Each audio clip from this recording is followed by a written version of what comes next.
The last time I was actually at this pool was before it all got completely knocked down and started again. I was here with Greg Louganis, and I don't know if he's actually coming this afternoon because he said he was going to pop in. So I'm assuming you all know who Greg is. And if you don't, he is the greatest diver of all time. So if you do see him around, make sure you get a picture with him. But thank you for having me here, and I'm excited to answer some of your questions. I don't know if anyone has any prepared already, and also good luck if I don't get a chance to say it for your competitions, because I know you've all got, or you either had competitions or have them coming up, so good luck with those. Right, who wants to go first? It's always scary going, oh, there we go.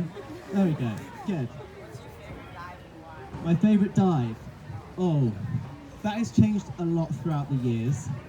I would say, and it started off being a reverse 3.5 tap on 10, because that was my dive that I used to open with, and I've also, like in my list, and I've also closed with that dive as well. But then later on in my diving career, it became a back 3.5 pike, because that was my most consistent dive in the end. So yeah, I would say my 207. What's yours? I'll put you on the spot now.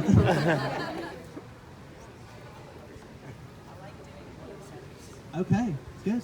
It's that thing is, a 107 is one of my least favourite things to do when I'm outside as well, because I don't know if any of you, if you all train outdoors normally. I'm assuming not for lots of people, but if you're training here in California, you're always outside. But it's the getting used to the fact that the sky's blue and the water's blue as you're spinning around can be a little bit tricky. But once you get the hang of it, it's all good. Cool. Who wants to? Got it. What is the most challenging aspect of the sport for you? Most challenging aspect of the sport. I mean, as you all know, there are many challenging aspects of the sport. I think especially when I was around your age, there is a lot of stuff that is going on outside of your sport. Like, you've got school to deal with, you've got all your friends that are going out and doing things and things that you want to be doing at the same time. So there are lots of sacrifices that you have to make for any sport.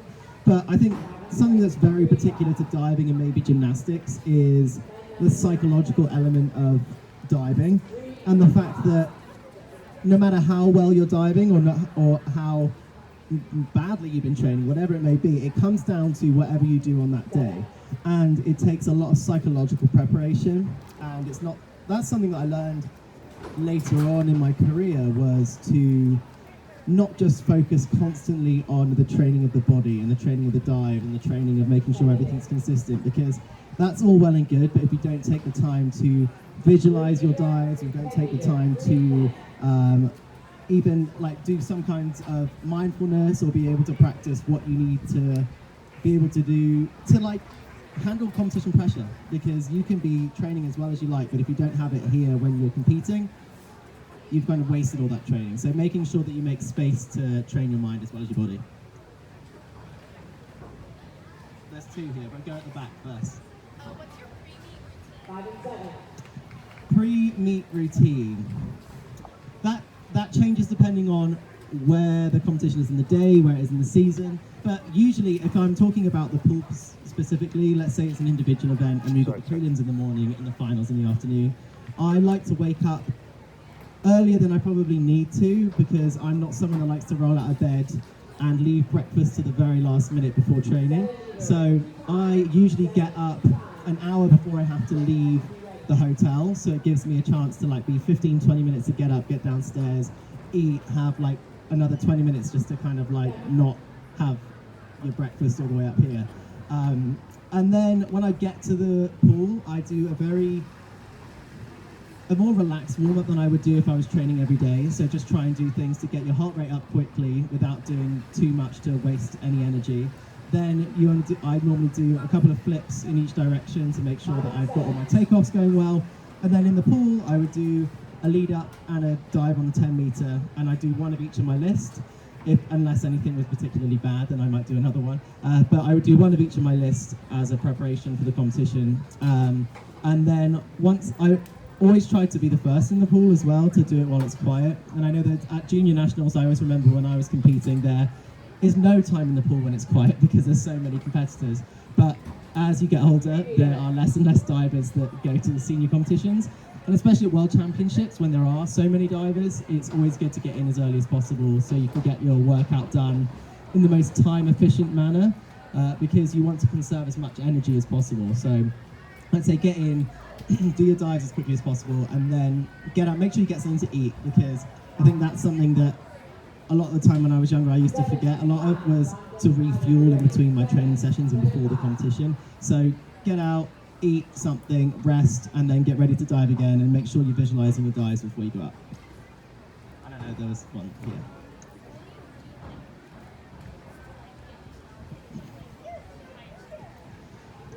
So what do I do during meets to get myself in the right mindset? There are a few things I do, actually. I always follow the same routine, no matter where I am in the world. I always have my bottle of water at the bottom of the stairs, where I go and make sure I stay hydrated as hydrated as I can. So I always have a sip of water on poolside. I go up onto the 3 meter and do a couple of jumps to get my body moving. On 5 meter, I then cover my eyes with my chamois and do a complete visualization as if I'm watching myself do it on TV, if that makes sense, because there's 2 different types of visualization you can do. You can visualize it as if you're watching yourself doing it, or you can visualize yourself actually in the dive. But on the 5 meter, I like to visualize myself watching myself. And then I go up onto 7 meter. This is as each dive is going, as you work your way up. On the 7 meter, I tend to do a full physical run through, like you do your imitations, you practice your arm swing, you take off, your shapes, and for me that's when I visualize actually doing it. And then the diver, before it's my turn, I stand at the back of the board, close my eyes, and do 10 really deep breaths to try and just be as present as possible, and try and slow my heart rate down to be able to execute the dives without, and kind of taking control of the nerves to allow yourself to get the best dive and not let the nerves take control of you. Oh, there's lots over here. Who wants to go first? Because there's 4. I'll go start from left and then I'll go across. Okay. Yes. Okay, my scariest dive. I've got a lot of scary dives. I mean, one, I think everyone would be lying if they didn't say that every dive is a little bit scary.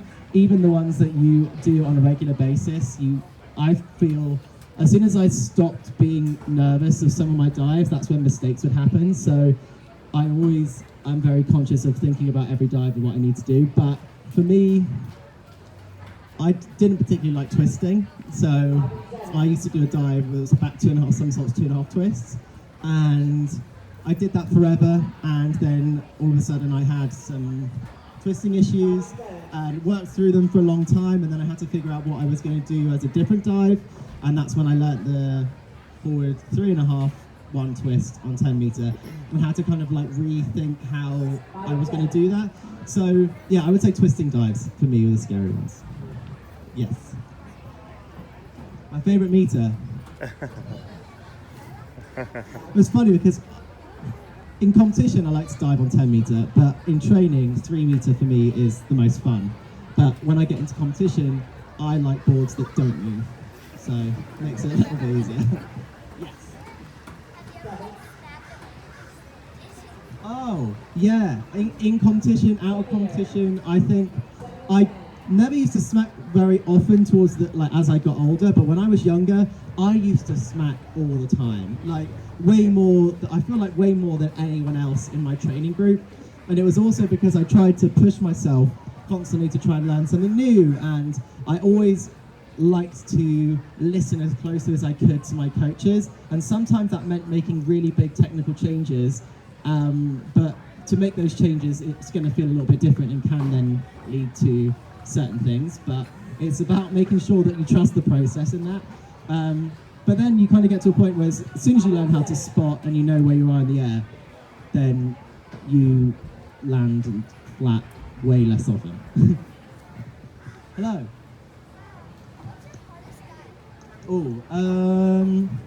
My hardest dive degree of difficulty wise is a forward 4.5 tuck, which is 3.7 on 10 meter.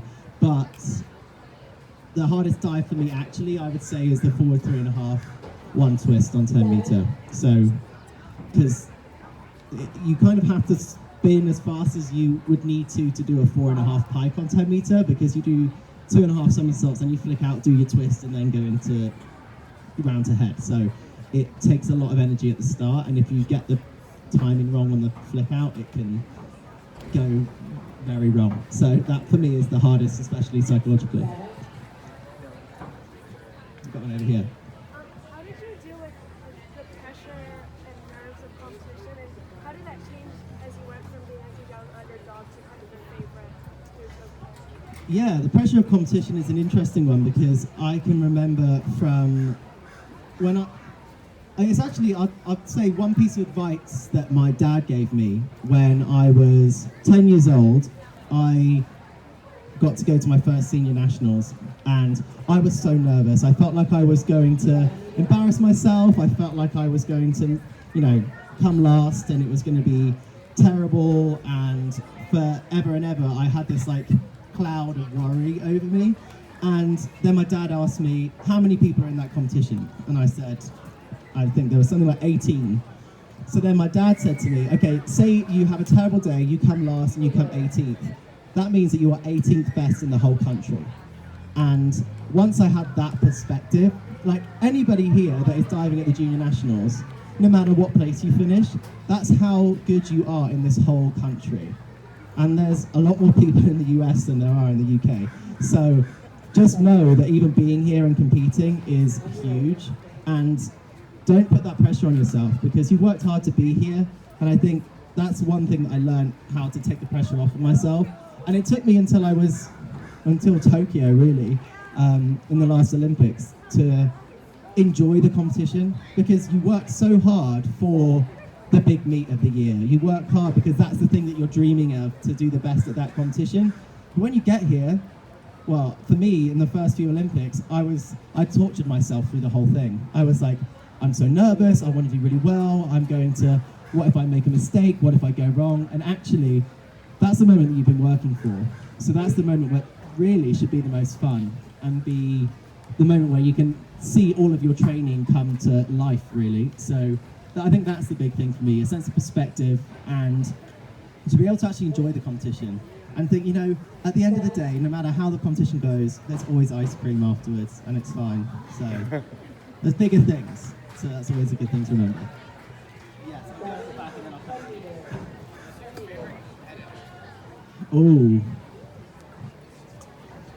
The thing is, in terms of competitors, China is always some of the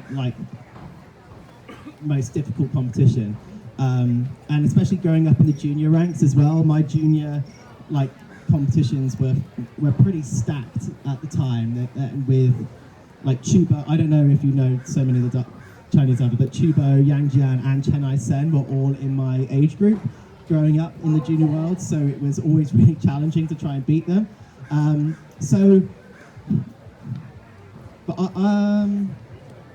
The nice thing was, though, is I would say in around 2012 there was this group of divers that were there to challenge the Chinese, and it was Chubo and Chen Ai-sen at the time, and then it was also David Badaya, Matt Mitchum, Victor Minibayev, and Alexander Bondar. And that kind of group were the ones that were always fighting for the medals. So I think that group was my favourite group of competitors.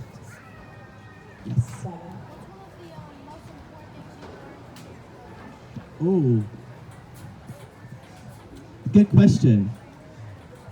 I changed coaches when I turned 18, 19, when I moved to London, and I got coached by a coach called Jane Figueiredo, who was the head coach at the University of Houston for a while before she moved to London to coach me and some of the other British divers. And I think forever I was coached before by Andy Banks, who is now coaching in Australia, and he taught me all of the basics of diving and how to dive, and he got me all the way through to London 2012, got my first Olympic medal, and had taught me lots about diving. Jane kind of taught me what it meant to not just be an athlete, but also be something of a person as well, because I think a truly great diving coach isn't just about teaching you to be the best diver you can be. It's also being able to teach you the life skills and also be a mentor in life. And she has been so incredible about not just thinking about what's going on in here, but she also is very hands-on with what happened with strength and conditioning, what happened with nutrition, psychology, management of our life and rest and recovery time outside of that. can sound quite controlling, and that there were, moments where that you're always going to have these moments with your coach where you feel like you don't quite agree. But I think the most important thing I would say is to always have an open line of communication with your coach. Always talk to them. Always explain to them how you're feeling, because they're going to know when to push, when to hold back a little bit, when is okay to keep going, when you might just need a kick up the backside, and when you might actually need some time to rest. And I think that's the key to be able to have a really good relationship with your coach, is always talk to them. And it doesn't have to be in front of everyone. You can always pull them to the side, say something before you get in. If you don't feel like you can't communicate that in person, you can write something down. That's often what I had to do, because lots of the time I feel like I didn't want to say how I was feeling, because I didn't want my coach to think that I was not wanting to do the best in the pool. So to be able to write it down and explain how I'm feeling sometimes helps. So to send it in a text message and then talk about it afterwards. So, yeah. Yes. How did I figure out my meet? Lots of practice and many years of figuring out. So the question was, how did I figure out my meet routine? That changed over the years. The one thing that I learned, the biggest thing that I learned about my meet routine was I used to have this lucky monkey, right, that I used to take away with me everywhere I went. To be fair, still does go with me everywhere I go for my competition, because that started when I was 9-10 years old. But I lost it one time when I went to a competition in Australia, and I was thinking about that so much going into my competition that I had a terrible competition. And the one piece of advice that I'd probably give everyone is, don't have a lucky trunks, don't have a lucky bathing suit, don't have a lucky mascot that you bring with you. I know that can be really hard to sometimes detach yourself from, but that was one part of my pre-meet routine that if I lost it or if something happened, it ended up ruining what I was thinking about. And another thing is, whenever you think about your pre-meet routine and your routine when you're diving, never have anything in your routine that you can't control. Only ever have something in your routine that you know that you're going to be able to control every time you go into a competition. Because if you go into a competition and there's things that you can't control, that will throw you. So think about the things that you can control and let go of the uncontrollables. Yes.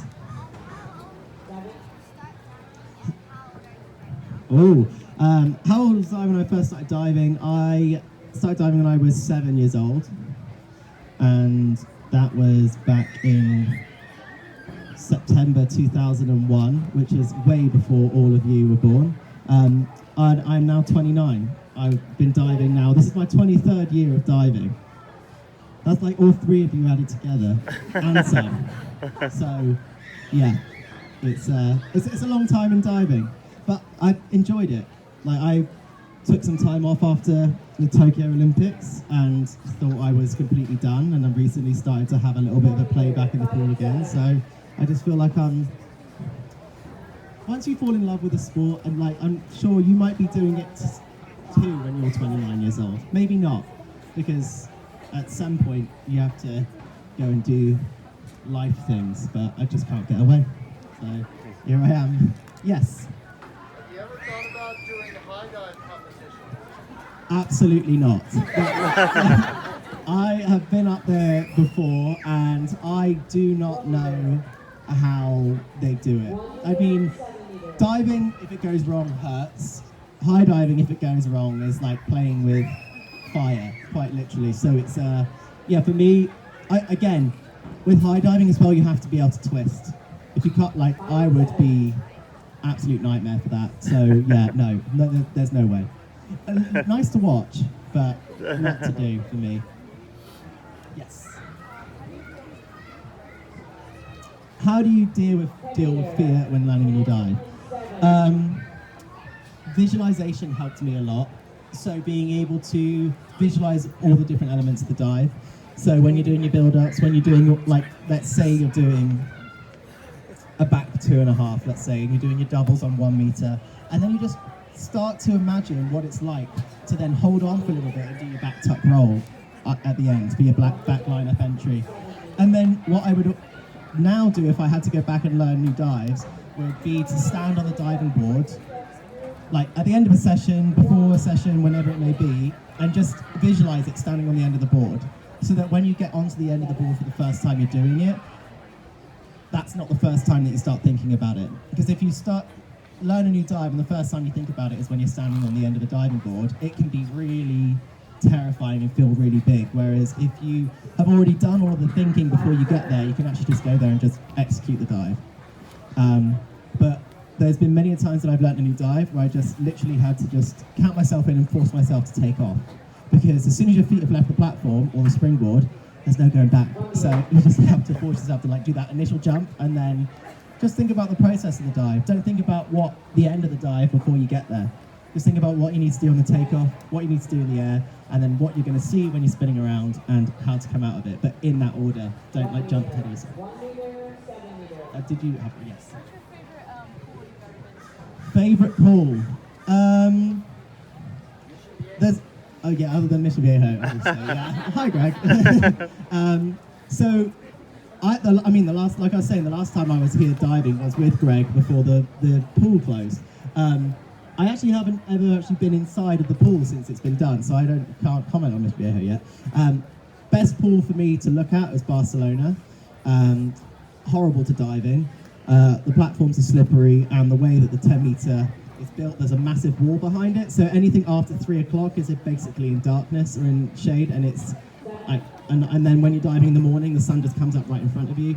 But Barcelona to look at because it has the whole backdrop of the city. If you Google that in a minute, it's pretty cool. But I actually think it would have to be between the pool in London, which is where I trained forever, or the pool in Tokyo. The pool in Tokyo was such an easy pool to dive in because there was just a lot of space, and I don't like diving in pools where I feel like I'm going to land on anyone, because I've landed on people a few times. So for me, it's about having the space to dive so I can just focus. So yeah, Tokyo or London for diving. Yes. How did I get into diving? I've been swimming. I grew up in Plymouth, which is in the southwest of the UK, where the Mayflower set sail from, and I trained there forever. And the main reason was that I started getting into anything to do with water was because I live by the water. My parents wanted me to learn how to swim just in case I got into any trouble. Probably similar to lots of people in California. And when I got to a local swimming pool for a fun session that wasn't part of a swimming lesson, I saw these diving boards and people jumping off them, doing somersaults, doing twists, and I thought it was the coolest thing that I'd ever seen. So that Saturday, I said to my dad, let's go and do one of the taster sessions. So the following week, I just signed up and I went, and I enjoyed it and loved it, and that's how I got into it. So it was by chance, really. It was just luck that we had a diving pool. Yes? How does the pool represent Great Britain? Yeah, I mean, it's always an honour to be able to represent your country in a competition. It's always, I remember the first time that I got my Team GB kit to be able to go to my first international competition and how that made me feel. It's like when you get your club kit for the first time, or you'd be able to go onto an international competition, that feeling of being able to wear your country's colours, it feels good. It's nice to be able to do that, and but now I'm spending more time here in the US, so but I don't know if I can change nationality at this point. Yes. What DD is it? Yes. But what do you ask about 4.5? When is it? Absolutely never for me. I am far too old to start learning that. I dread to think in 10 years' time what my back and my body is going to be like, because it's diving takes its toll, and especially after 23 years. I mean, I started doing my 10-meter dives probably way too early for what my body could have handled looking back on it, because I started doing my 10-meter optional dives when I was like 9 and 10, and yeah. But I don't think you're even allowed to do that, because I mean, I don't know how you'd let a 9-year-old go up and do that now, looking back at it, but yeah. So my body's been through it, let's say. Yes. Easiest dive on 10-meter. Well, my easiest dive in my list of optional dives that you do in senior competitions is in with 3.5 tuck, and that's 3.2. But my easiest dive in the synchronized list that I do is an inward 1.5 pike. That's like, because in the synchro you do the 2 required, I think in the US you call them vols, or yeah. So you do those 2 dives and then you do the other optionals. So either the inward 1.5 or the inward 3.5, depending which list. Yes.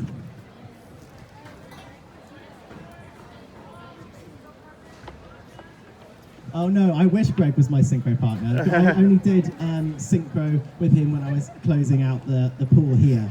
And then before that, but my synchro partner has kind of changed. In every Olympics I've dived with someone else. But Matty Lee is my current synchro partner, and that's who I dive with in Tokyo. But matching with synchro partners can sometimes be challenging because you have to be able to do the same dives, have a similar technique, and also it's really important to be able to get along well because you're going to spend a lot of time with that person, so having a good relationship is important as well. Yes. Oh, one more. That went quick. Go for it.